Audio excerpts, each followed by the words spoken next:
भाई वकील साहब कहाँ रह गए?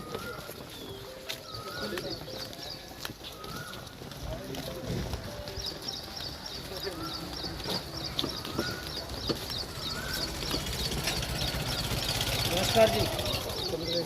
जी भाई इधर साथ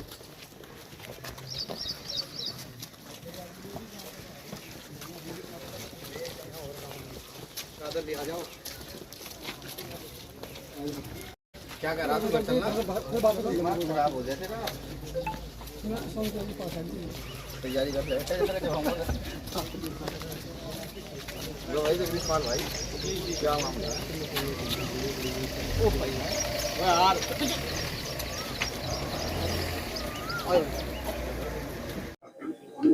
अध्यक्ष जी मुजफ्फरनगर पहुंचे हैं आप, क्या इस चीज को?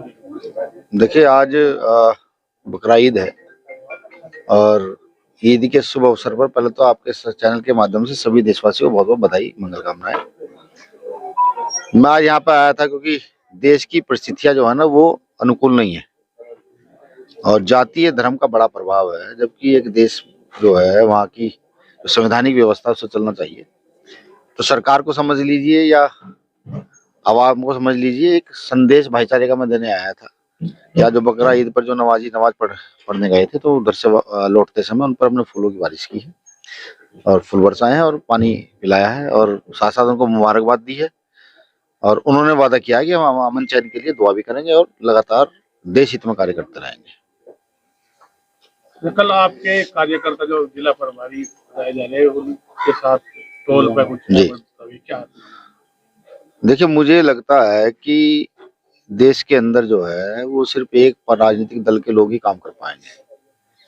संवैधानिक व्यवस्था भंग हो रखी है। आंदोलन करना संवैधानिक अधिकारों में आता है। अगर आप आर्टिकल 19 का प्रयोग भी नहीं करने दे रहे हैं तो शर्म की बात है। महत्वपूर्ण चीज, जब मैंने वो वीडियो देखा कि एक आंदोलनकारी को सिर्फ शांतिपूर्वक संवैधानिक आंदोलन करते हुए एक थाना इंचार्ज हो ना बुरी तरीके से धक्के दे रहे हैं, धमकियां दे रहे हैं, जैसे वो टोल उनकी निजी संपत्ति हो। वो शायद टोल के नियम कानून नहीं जानते हैं। 10 से 20 किलोमीटर के एरिया का टोल फ्री होता है, ठीक है। और अगर टोल कर्मी बदतमीजी करते हैं तो पुलिस प्रशासन का मध्यस्थता कराना है, हाथ छोड़कर बदतमीजी करना नहीं।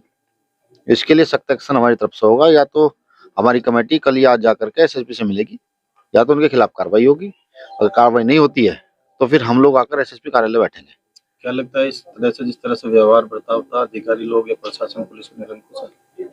अब आप सोचिए ना कि एक जिला प्रभारी जो मौजूदा समय में एक पार्टी का पदाधिकारी है, जिसके देश में एक एमपी है और पूरे 24 राज्यों में अपना एक सिस्टम है, संगठन है, उसके जिला प्रभारी को इस प्रकार से धक्के देना, क्या वो थानाध्यक्ष किसी बीजेपी के जिला अध्यक्ष को धक्के देकर दिखा देंगे? संघ के जिला प्रभारी को धक्के देकर दिखा देंगे? ठीक है, वो शायद भ्रम में है, अभी उनको भीम आर्मी की ताकत पता नहीं है। ठीक है, हमारी टीम जाएगी, ठीक है, और हमारे सांसद भी जो है ना वो अपने कार्यकर्ताओं पर जान छिड़कते हैं। काम न चले तो मैं खुद पहुंचूंगा और अगर ज्यादा ही बड़ी परेशानी यहाँ है प्रशासन को, सरकार को, तो नेताजी भी आ जाएंगे, कोई ज्यादा बड़ी बात नहीं है। लेकिन मैं एसएसपी महोदय से मेरा निवेदन यही है कि लॉ एंड ऑर्डर संभाल कर रखिए। हम लॉ एंड ऑर्डर के साथ चलने वाले लोग हैं। हम ना जाने कितनी परेशानियों में पुलिस की मदद करते हैं, हमारी पूरी टीम मदद करती है और पुलिस का सर रवैया निंदनीय है। एक व्यक्ति के उससे पूरे पुलिस प्रशासन को बदनाम नहीं किया जा सकता, तो एसएसपी महोदय का संज्ञान लें। पंचायत चुनाव को लेकर आजाद समाज पार्टी काफी समय चर्चाओं में है, तो किस तरह की तैयारी पंचायत चुनाव? पिछली बार मुजफ्फरनगर ने थोड़ा सम्मान दिया था, इस बार मुझे लगता है आप सब लोग मिलकर के यहाँ पर जो है ना जिला पंचायत अध्यक्ष बनाएंगे और मुझे आशा नहीं उम्मीद है कि जिस तरीके से भीम आर्मी और आजाद समाज पार्टी को देखा जाता है न्याय के लिए, समानता के लिए, और जनता में उम्मीद है कि ये लोग आएंगे कुछ करेंगे, वो आपको देखने को मिलेगा। रही तैयारी की बात, हर गांव, हर गली, हर नुक्कड़ और मोहल्ले में भाई चंद्रशेखर आजाद जी को मानने वाले लोग हैं, भीम आर्मी को जानने वाले लोग हैं और आजाद समाज पार्टी का समर्पित कार्यकर्ता है। और जिसके पास ये सब चीजें हों तो मुझे लगता है उसका चुनाव में बैक होना, तो कोई बैक होना नामुमकिन है। हमारा कार्यकर्ता इतनी मेहनत करता है रात दिन अपना घर बार छोड़ करके, कि आज आप देखिए, आज मौजूदा समय की जो राजनीतिक दल है वो कहीं ना कहीं किसी से घबराता है तो भीम आर्मी आजाद समाज पार्टी से घबराता है। ठीक। अच्छा, आज का जो कार्यक्रम है इसके लिए आपने बहेड़ी गाँव क्यों चुना? देखिए ये जो है ये कोई विशेष तो नहीं है। अब आप ये समझिए कि साथियों ने जानकारी दी कि आपको यहाँ आना चाहिए तो मैं यहाँ गया।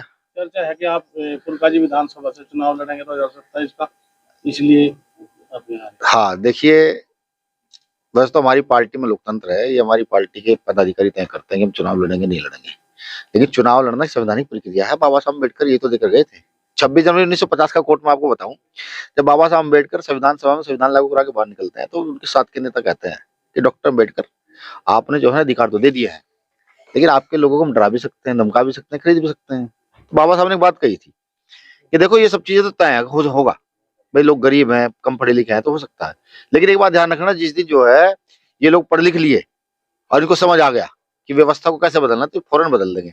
तो हम तो उसी व्यवस्था के लोग हैं। तो ये तो लोकतंत्र का अधिकार डॉक्टर अम्बेडकर देके गए, चुनाव लड़ने का अधिकार प्रत्येक नागरिक का है, तो उसमें मैं भी प्रत्येक नागरिक में आता हूँ। हाँ, अगर हमारी कमेटी ये कहेगी भैया आपको यहाँ से चुनाव लड़ना है तो मैं तैयार हूँ, कहीं और से कहीं और से तैयार हूँ। तो जिला पंचायत चुनाव जो है सेमीफाइनल होगा और विधानसभा होगा। हाँ, सेमीफाइनल और फाइनल के बीच की कड़ी समझे आप। सेमीफाइनल तो पिछली बार हम खेल चुके हैं। अच्छा अध्यक्ष जी, पिछली बार आपके यहाँ पर 6-7 जिला पंचायत सदस्य जीते थे जी, और वो सभी चले गए थे जी। पार्टी में। अब भी कुछ लोग आपकी है, लेकिन नहीं, सभी तो नहीं गए थे, कुछ साथी चले गए थे। देखिए सरकार जब तानाशाह हो जाए, आप जानते हैं उस दौरान गोरखपुर में क्या हुआ था कि जिला पंचायत का पर्चा तक भरने नहीं दिया गया था समाजवादियों को, एक बड़ा वीडियो चला था। और फिर भी हम में तो इतने ताकतवर थे, हमने तो यहाँ जिला पंचायत के पर्चे भरे और ताकत से चुनाव लड़ाए और 6-7 प्रत्याशी जीते थे हमारे। ठीक है, तो ये सरकार का प्रभाव था कि सरकार ने प्रभाव में डरा कर धमका कर ना जाने क्या क्या करके जो है ना इनको तोड़ने का काम किया। हालांकि हमारा कार्यकर्ता रुका नहीं, चलता रहा, लेकिन मजबूरियां बन जाती हैं। इस बार और मजबूती से चुनाव लड़ेंगे। इस बार फिर लड़ाया जाएगा उन्हें जो चुनाव में चले गए। नहीं देखिए, ये हमारे यहाँ मैंने क्या कहा, डिसीजन जो है वो मेरे आधार पर नहीं होता, जिला अध्यक्ष के आधार पर नहीं होता, वो जनता के आधार पर होता है। जनता बताती है कि भाई किसका क्या सर्वे है, कौन अच्छा काम कर रहा है, कौन अच्छा काम नहीं कर रहा। जो पिछली बार चुनाव लड़कर जीते या चुनाव लड़कर हारे, उनका सर्वे किया गया, सर्वे करने के बाद उनको पार्टी ने टिकट दिया। तो इस बार भी ये प्रोसेस हमारे यहाँ है, इसी प्रकार से होगा। शुक्रिया।